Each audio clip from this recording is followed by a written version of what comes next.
Welcome to the Republic Positive Influencer Show with me, Tanvi Sood. Over the next 30 minutes, we're going to take you through some power-packed content put together by our Republic Positive Influencers. Now, we're back after a break, and I hope that you had a fantastic festive season. We're still in the midst of it with Chhath before us and a lot of festivities through November and December. So, all the very best to you and your family on this fresh year. Now, let's get to the content. But before we do, if you think you can be a Republic Positive Influencer, head over to www.republicpositiveinfluencer.in and drop that video samples. Our teams are screening applications around the clock and they'll get back to you. Now, let's get to that content that our positive influencers have been working so hard on.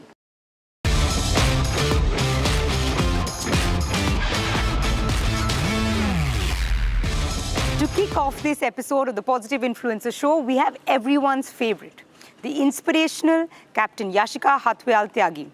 She has been putting together and narrating some splendid tales of the Indian Armed Forces in her series called Shaurya Tales. In this episode, she is telling you about the splendid valor of the Indian Armed Forces in Operation Meghdoot, a fantastic chapter of history dated back to 1984. Let's watch this and come back. 1984. Somewhere at an altitude higher than 20,000 feet, in a wilderness of ice where not even a single tree grows, an invisible war was brewing. Not one of thundering artillery or rolling tanks, but of whispers in the snow, of silent footsteps over frozen death traps, of a race to claim nothing but cold and cruel altitude. This was Siachen Glacier, the world's highest battlefield, and soon the stage for India's most daring military operation, Operation Meghdoot. Jai Hind.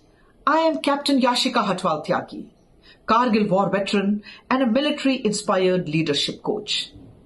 In Shaurya Tales, it is my endeavor always to bring to you the stories with life lessons.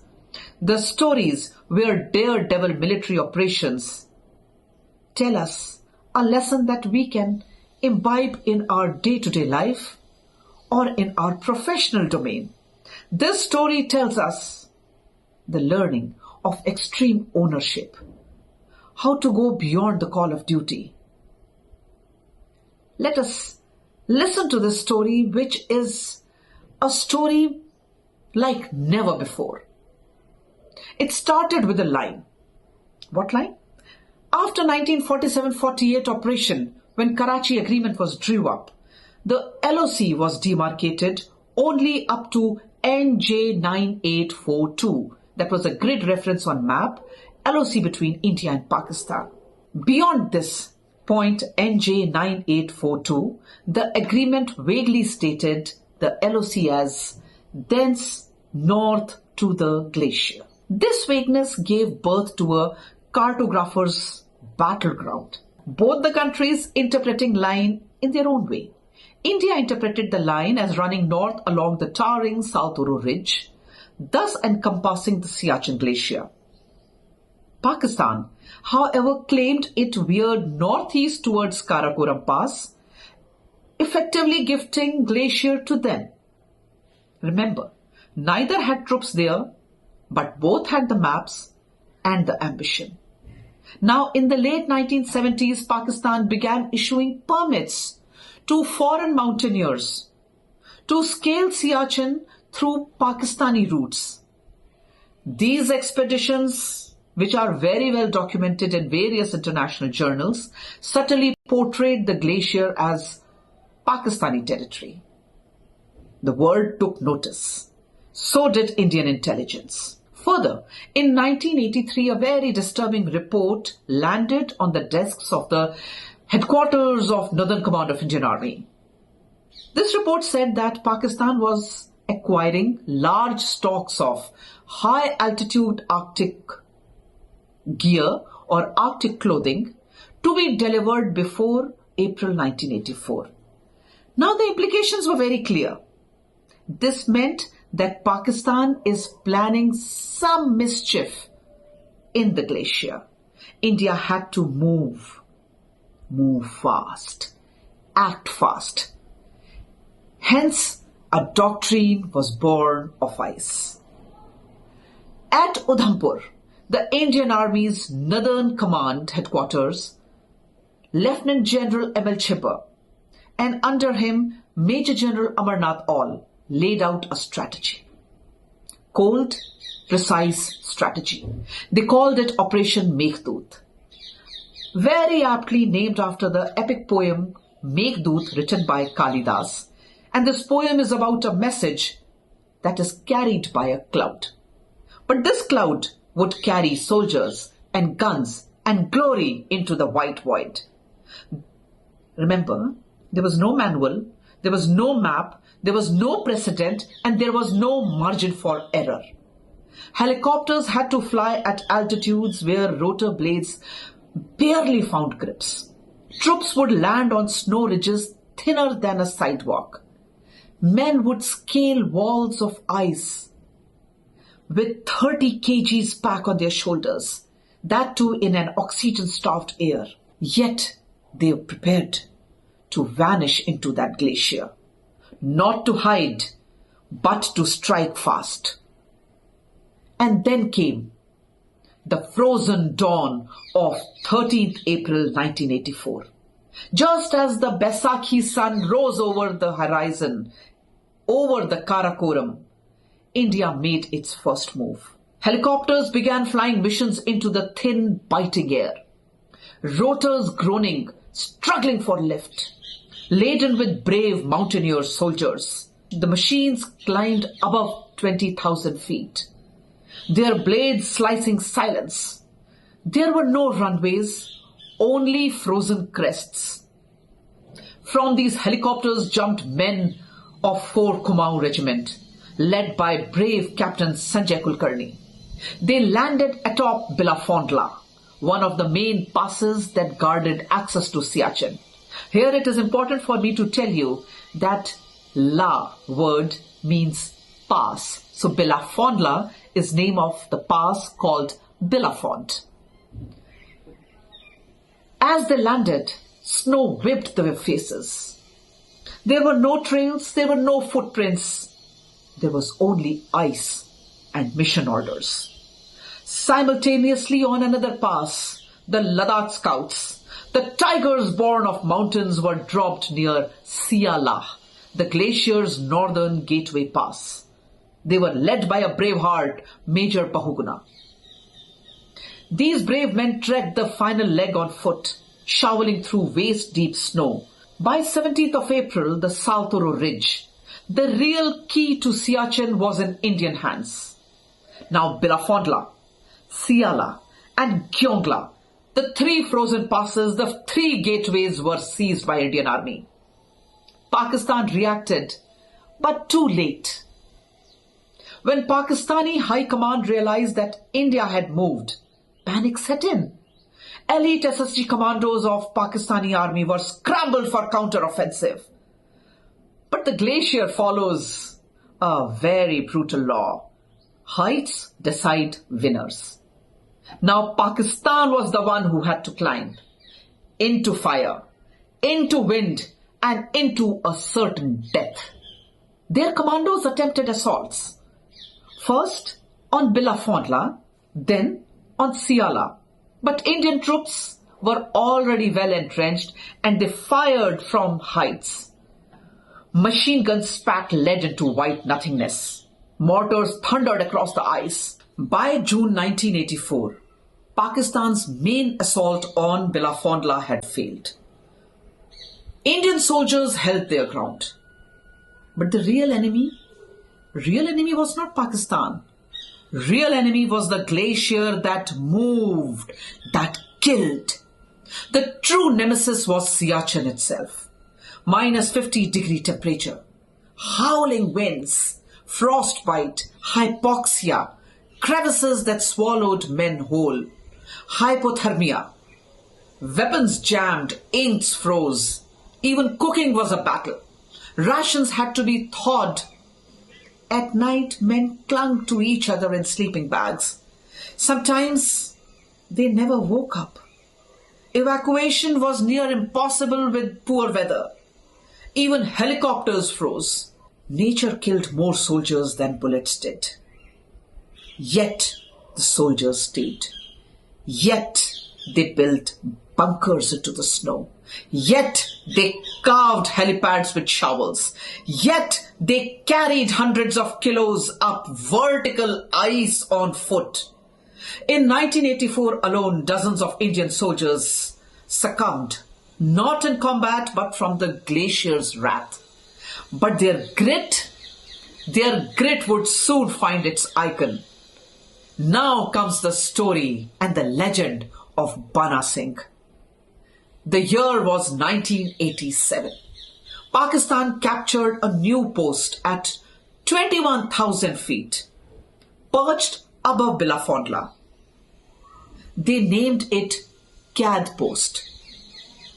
They named it Qad after their Quaid-e-Azam, or father of the nation of Pakistan, Muhammad Ali Jinnah, who was called Quaid-e-Azam. So Qad Post overlooked Indian positions, and it was even higher than Bilafondla. They rained fire from there. They had to be stopped.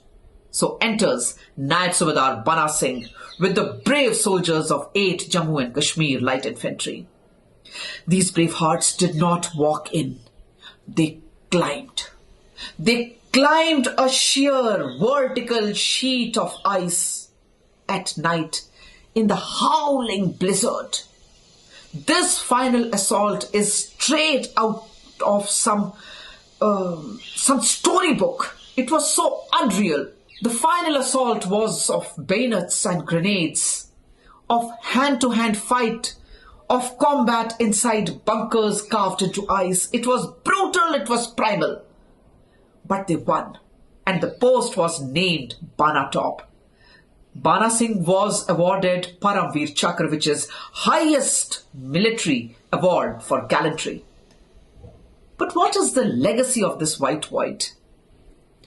By 1985, we had held the entire Saltoro Ridge, the high ground above the glacier. Pakistan held the lower glacier approaches, but without the heights, they could not challenge Indian positions. By all accounts, India had won. But what was the prize? The prize was endless.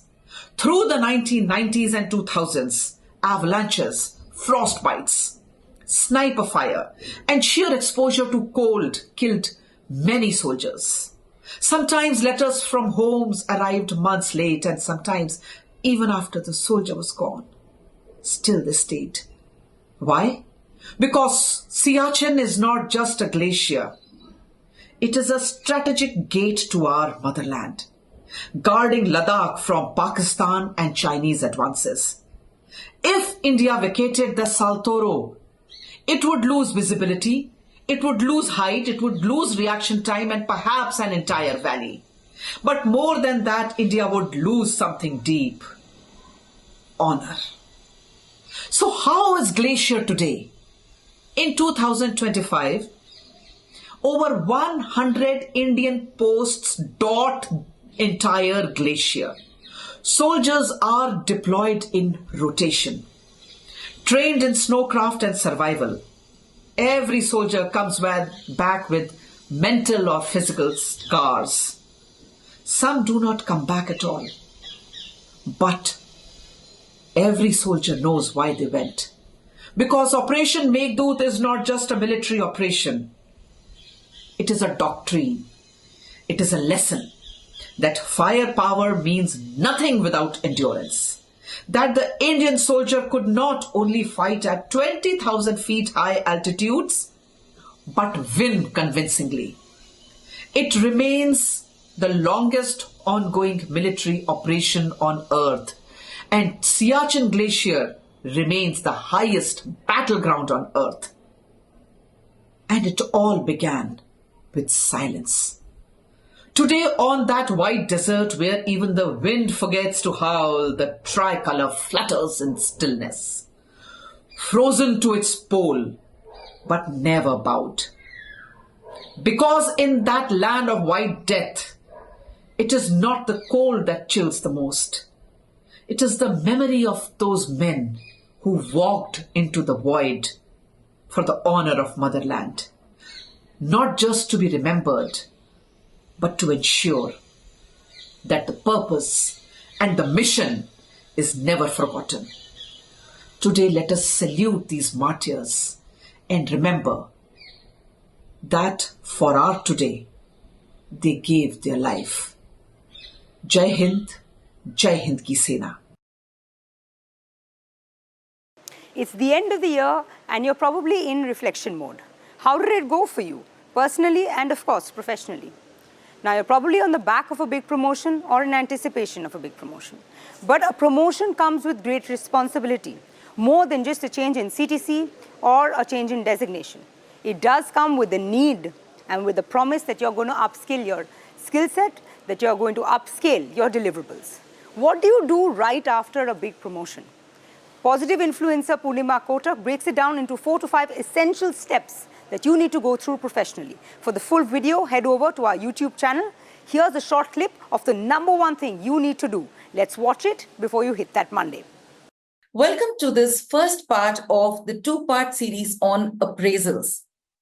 Corporate sector in the entire country today has finished their appraisals and people who have gotten promoted have just stepped into their new role. If you are a person who's just got promoted and stepped into your new role, many congratulations. You need to celebrate. When anyone gets promoted, they step into an area where there is ambiguity, there is insecurity, people don't know what to do and how to take their next foot forward. So this first part of the appraisal series is for you, my friends.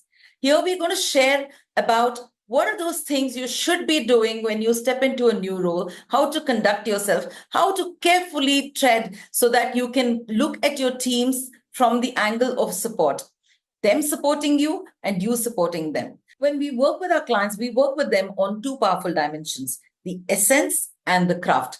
Essence is everything that is internal, your positives, negatives that contribute to your leadership mindset, all that goes into essence. Craft is your skill sets that you build and you work upon during your journey in leadership branding. So these 2 dual layered concepts is very, very unique to our work in Leadership Branding Academy. Let's move into talking about the essence. Promotion is a great responsibility that you walked into. It is important for you to celebrate. That's the first thing you should do. So take time off from work. Whatever it is that rocks your boat, go ahead and do it. Once you're done with celebration, get to work to prepare for your next role. I'm sure you're going to spend some time handing over your previous role to somebody else, but it is also important for you to take some time off before you get to your new role. Prepare for it. This is what wise people do. Also, once your promotion is announced, people around you, from your seniors to your HR, to your team members, to your peers, to across the matrix, people are watching you to see how you have reacted to the promotion. They might kind of make fun of you or ask you, oh, so how does it feel, etc. One thing that helps you in this phase is being humble. Humility will take you everywhere and bring you closer to people's hearts. Stay neutral and develop assertiveness. This will take you a long way in people's minds. Observe yourself to see whether you're appearing egoistic or you're arrogant or there is some amount of pride that is coming out, because this is what people are observing you for. So watch out. And don't expect people to accept you right away. And don't be dejected if you get rejected. People are going to take time to accept you in your new role. You will have to help them accept you over a period of time. This is very, very important. Also, when you get into a leadership position or when you get promoted to the next level of leadership, either which way, your job is to be selfless to a large extent. You should focus on building your leadership to the next level and building your goals and achieving them. At the same time, your more important work as a leader is to work on your team's goals and help them achieve their goals. This, my friends, will help you bond better with your teams. Third, Make a choice between ego and self-awareness. No matter what level of leadership you are in, you're always going to be a connector between the organization and your team. I want to talk to you about the observer's effect. Werner Heisenberg, who was a physicist, who was also the pioneer in quantum mechanics in the early 1900s, spoke about the observer's effect. He said, the act of observing something changes the phenomenon. I will put this into use here for you as a leader. Just like how you, when you're on a video call on your phone, a small part of a picture of yours or a running video of yours comes out in the corner of the mobile screen or the laptop screen. Just like that, in your mind, pull out a part of your being as an observer and something which is visual for you to observe, something that can observe you and give you feedback all the time. This will take your leadership to a greater level by itself. This means that you will be observing yourselves 24 hours of the day, even while in sleep, because it is your subconscious that will be working. When you observe yourself, you are an excellent critic. We are all excellent critics. So that observation will teach you to, which will tell you what is good that you did and what is something where you need to improve. When you do something good, when you get your self-feedback, pat your back. When you know that there is something that you can improve, that will give you the idea as to how to change what you're doing already. Nothing better than this that you can do. Coach your own self. Next, meditation will help you center all your energies and keep you in place and rooted all the time. I would also recommend that you journal whatever your thoughts are, your day's achievements, things that you can do well, whatever the feedback that you got from yourself. When you journal it, you are already on the journey way forward. It's a season of festivals. We're on the back of Diwali. Before us is Guru Nanak Jayanti. We have Dev Diwali next week. And of course, so many of you have written to us, telling us you're packing your bags for Vaishno Devi Yatra or some of the other yatras. Some of you say that you're packing your bags for the colder months.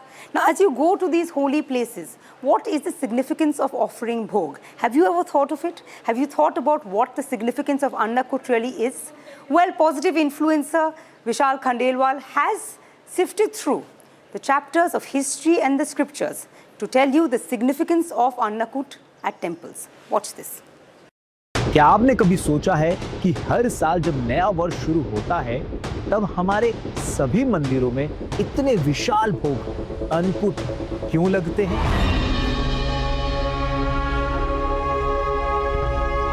नमस्कार, मेरा नाम है विशाल और आज जानेंगे अन्नकूट के रहस्य।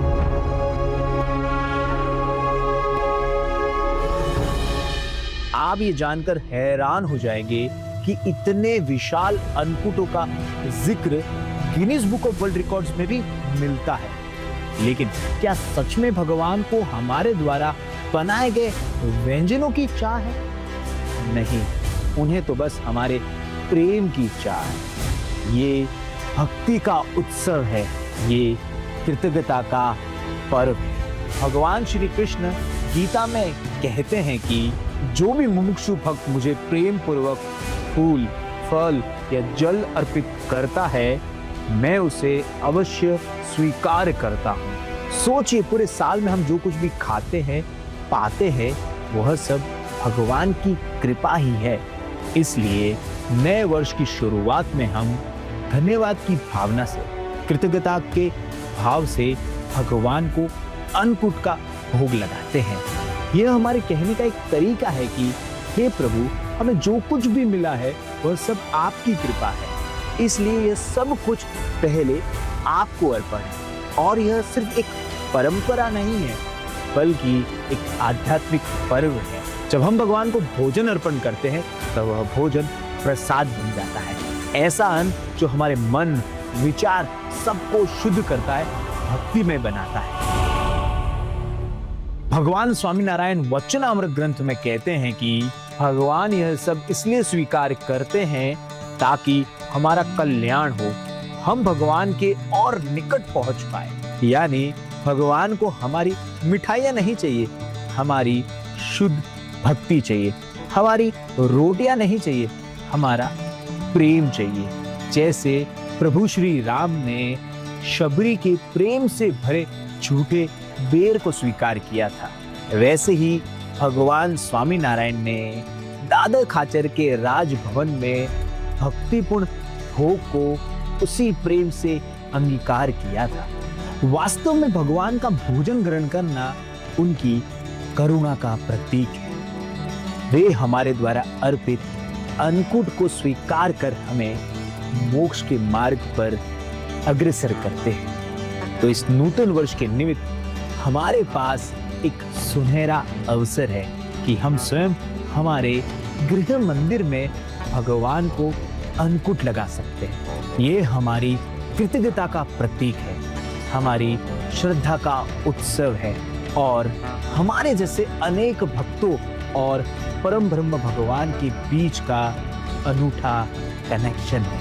तो चलिए इस सनातन रहस्य को हर भारतीय तक पहुंचाएं, प्रेम से भगवान को भोग लगाएं, वीडियो को शेयर करिए और उसी प्रेम से बोलिए जय स्वामीनारायण।